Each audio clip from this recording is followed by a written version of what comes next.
తప్పుడుగా వాహనాలను నడపకండి, అర్హత లేకుండా రోడ్డుపై బైకులు డ్రైవ్ చేయకండి అంటూ పోలీసులు నెత్తి నోరు కొట్టుకుని చెబుతున్నా కొంతమంది ఆ మాటలను పెడచెవన పెట్టి అసూలు బాస్తున్నారు. అందుకు నిదర్శనమే ఈ దుర్ఘటన. ధవళేశ్వరం మెయిన్ రోడ్ కాటన్పేట సమీపంలో ప్రధాన రహదారిపై బుధవారం జరిగిన ఘోర రోడ్డు ప్రమాదంలో ఇద్దరు ప్రాణ స్నేహితులు దుర్మరణం చెందారు. ధవళేశ్వరం జాలర్పేటకు చెందిన నాగవల్లి ముత్యాలరావు 18 సంవత్సరాలు, బొడ్డు వెంకటేష్ 16 సంవత్సరాలు మోటార్ సైకిల్ పై ధవళేశ్వరం బ్యారేజ్ నుండి బస్టాండ్ వైపు వస్తుండగా ఈ ప్రమాదం సంభవించింది.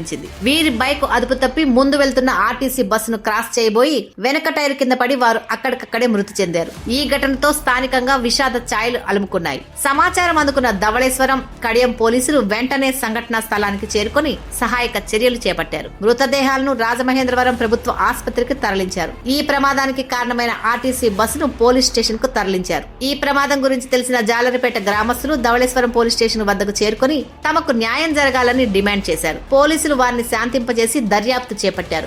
ఈ ఘటనపై కేసు నమోదు చేసి దర్యాప్తు చేస్తున్నామని ధవళేశ్వరం సీఐ గణేష్ తెలిపారు. రాజమహేంద్రవరం రూరల్ ఎమ్మెల్యే గోరంట్ల బుచ్చయ్య చౌదరి సంఘటనా స్థలానికి చేరుకుని స్థానిక పోలీస్ స్టేషన్ లో బాధిత కుటుంబాలకు అన్ని విధాలుగా ఆదుకుంటామని హామీ ఇచ్చారు. హామీతో శాంతింపజేశారు. ఆందోళనకారులను జరుపుతున్న రాస్తా రోకో కార్యక్రమాన్ని DSP Bhavyakishore, Dhavaleswaram CI T Ganesh తో Rajamahendravaram 2 town CI Mangadevi, Kadiyam CI Venkateswararao, SI Kranthikumar, Haribabu తదితర పోలీస్ సిబ్బంది శాంతియుతంగా అడ్డుకున్నారు. రాస్తా రోకో విరమించడానికి కృషి చేశారు.